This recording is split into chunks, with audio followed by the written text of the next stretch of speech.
What's up, everyone? NanMan here with another modern meta breakdown video. This time we're going to just do a highlight of 2020 and the kind of the meta that took place last year leading into it. Normally we do deck tech type discussion every single month, kind of breaking down, hey, this is a deck that's currently in the modern meta. Here's how it works, the ins and outs of it, at least kind of basic concepts of how you should be playing this deck or things that you should be aware of if you're fighting against that deck.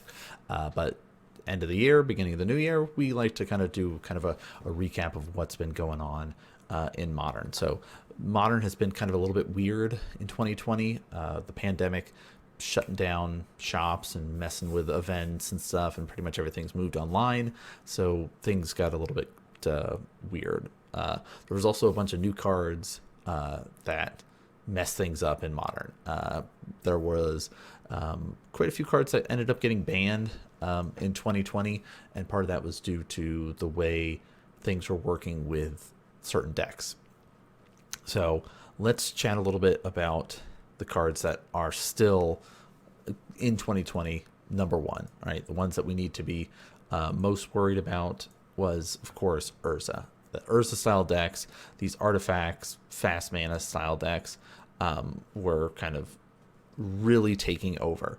If you remember 2019, the Modern Horizons came out. Hogak was like number one. Hogak, they worked really hard and just kept finding ways to ban pieces of it until they were just like, all right, no more enablers. We're just going to get rid of Hogak.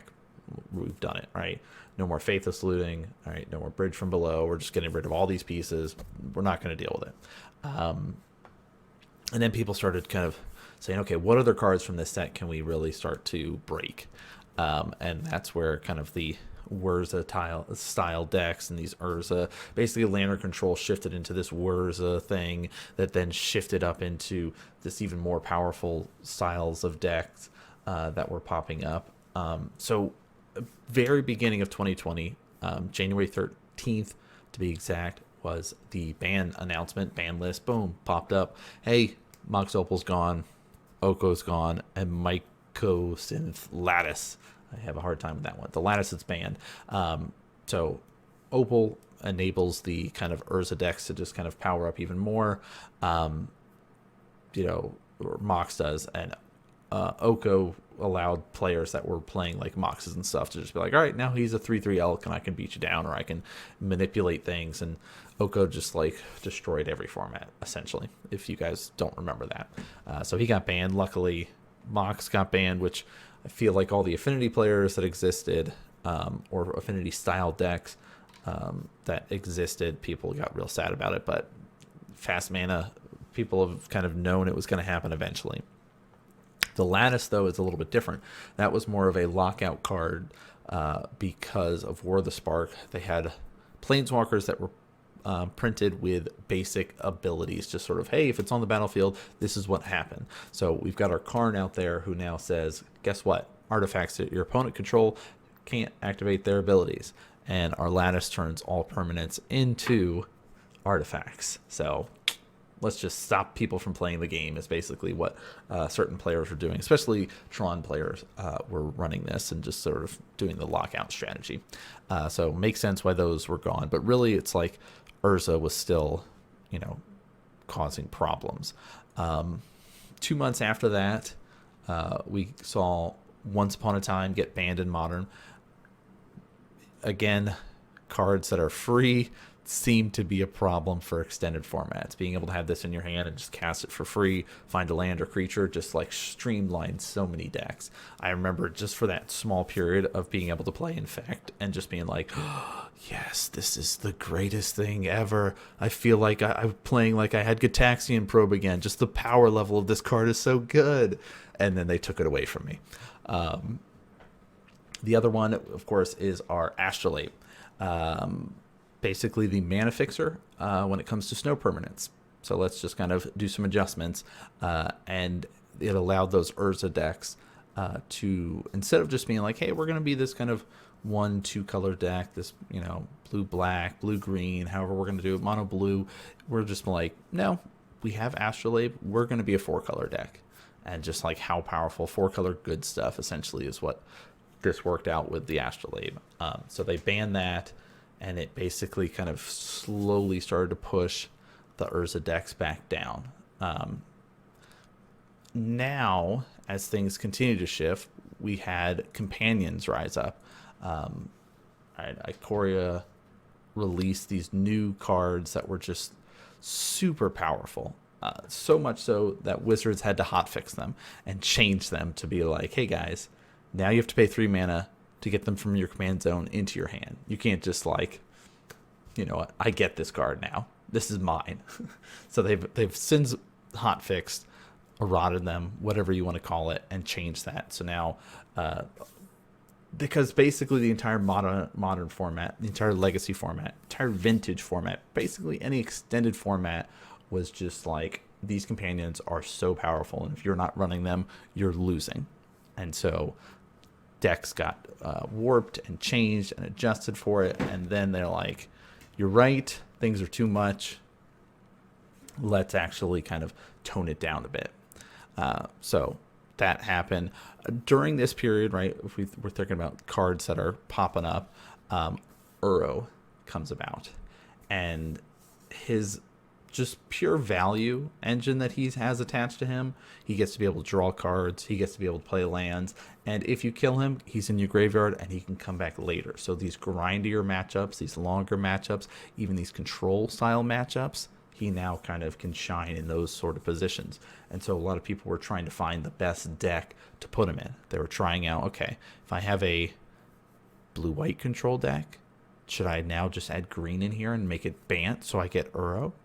Right? How is the best way to kind of optimize this card in Modern? And so people have been starting to do that. And Uro really rose up, especially kind of in that fall time period, as kind of the #1 card to see in different decks in the Modern meta, especially now as we're kind of at the very beginning of 2021 right now. Top 5 decks most popular percentage wise of the meta. 3 out of those top 5 are going to be Uro. So we've got Omnath, which is our 4-color Uro. We've got Sultai, which is our 3-color blue, black, and green. And then you've got your Teamer Uro, blue, red, and green. So this should give you at least an indication of kind of newer cards that are printed having the effect. Because if you also look at the other 2 most popular decks, Hammer Time, all right, and Rakdos Death Shadow. Death Shadow, again, based more on previous versions of Death Shadow, now has Lurrus added in here. Those companions that we were talking about a little bit ago. So even though they hotfixed it, it's still important and relevant in certain matchups like this Rakdos one. The Hammer Time, part of its popularity rose up in the fact that most of the Modern meta is being shaped by only playing online now instead of in person. So cards like this, that it's like, hey, I'm going to throw together some old cards, I'm going to throw together this dumb hammer and a bunch of cheap 1 or 0 cost artifacts like, you know, Ornithopter and Memnites and things like that. I'm going to throw this hammer on it and just whack you and kill you. All right, try to make it an OTK style Hammer Time. So we'll talk about and highlight some of these decks, but really it's all about this change in the rise up of Uro in the Modern scene as kind of the way 2020 shaped up to be. All right. Originally it was, how can we deal with Urza and this control style, snow style deck that was existing. And some people are still trying to make the Urza style decks work, but they're more of like an Emery style. Urza still exists. But it's really shaped up into, this is kind of a either blue-red, so it can run Goblin Engineer and maybe a Galv Blast or something like that, or it's just mono blue style Thor, or blue black, I guess, if you think of just like old school Thopter Foundry style. So you basically kind of go one of 2 ways now with it, and they're not as strong as they used to be. And part of that is like, if I'm playing this sort of control style Urza, you know, Sword Foundry, whatever, we can trade resources against another type control deck. But as soon as you have Uro, my resources have a kind of shelf life now. I'm going to use all these resources, and I've committed all this stuff. We've played this counter war out, and now I have no way to stop you from saying, well, all these resources that I have used, I'm now going to exile and play Uro. Do you have a way to answer him? Nope. Okay, cool. I'm going to draw a card. I'm going to, you know, put a land onto the battlefield and just accelerate and keep going while you're left kind of spinning your wheels, running out of gas. So that's why those decks kind of fell off as Uro rose to kind of the forefront of 2020, especially the end period there. And now it's kind of, if your deck can't fight against that, then you're going to have a really, really, really hard time. Some of the burn decks exist to try to kind of race against it, but again, that the life gain and stuff, drawing card, it's like there's a lot that you have to compete against. Also, a lot of people in 2020 were trying to find the best place for Stoneforge Mystic, and a lot of it was like, okay, is it this Bant style? Am I playing like a Snow style of play, so I can play like my Ice Fang Coddle here, so he can flash in, he could help me draw cards? Am I playing just like a blue-white shell? Like how is this going to work? So people have been trying to kind of fit that into there. Other kind of main companion besides Luris that you guys will see from time to time would be kind of these like aggro red decks, like with Obosh. So if a source that you control with an odd converted mana cost would deal damage to a permanent or a player, it deals double that damage.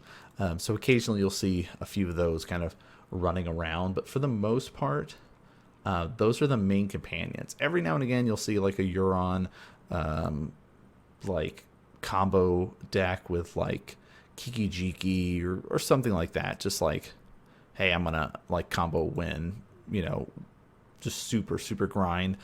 Occasionally you'll see that, but for the most part it's mainly Aluris as like #1 card to have in Modern. Occasionally Obosh, occasionally Euron. But yeah, that's kind of our breakdown of 2020. It's really just like can be defined by the fall of Urza and the rise of Uro. Simic is the color choice now if you're going to be running control, if you're basically trying to play longer games, right? It's allowing people to play Sultai now because of the fact that Uro is so good. For a long time, people were like, man, there's so many good cards in these color pie, right? I've got, you know, Fatal Push, right? That's a super good card. There's things like Abrupt Decay, right? I've got things like Assassin's Trophy. There's Damnations that exist. Like, there's got to be Heartless Act. You know, these powerful removal spells. People even have this disruption stuff, Thoughtseize, Inquisitions. You know, there's got to be a way to fit these in with the power of control, right? Okay, so let's see what we can make work with it. You know, people were trying to make Wilderness Reclamation work in a lot of decks previously that just didn't have enough backbone to go with them. But now with Uro, it's just sort of like, hey, Sultai has gotten even better. So going into 2021, what we're looking at is like, if you want to be playing Modern, find a deck that can either beat or compete with Uro. So it's either you're running the Uro to try to kind of battle against them, or you've got another strategy in mind that you can use to kind of battle and go faster than them, get underneath them, get above them, you know, find a way to kind of make it work. So going into 2021, we're going to keep posting up new videos for you guys to be able to take a look at. We'll highlight some of these Uro decks, we'll highlight this Hammer Time deck, and just sort of bounce around so you guys can see lots of different decks that are kind of going on in kind of the online version of Modern scene. And then hopefully as we kind of get towards summertime, we might start getting back into some of our gameplay footage that we've been missing out on over the last kind of year or so. But thanks for tuning and watching, guys. Again, if you guys haven't, hit the subscribe, check out the podcast, all that kind of good stuff. Hey everyone, NanMan here. I'm a StarCraft 2 and Magic the Gathering content maker and commentator. Thanks for tuning in and watching, guys. Make sure to hit that subscribe button and check the description for more information about other content that I'm doing. I've also got a new podcast, NanMan's Nerd Corner, which you guys can find out on Spotify or iTunes. It's got a bunch of Magic content as well as other stuff. Thanks for tuning in and watching, and I'll see you guys next game.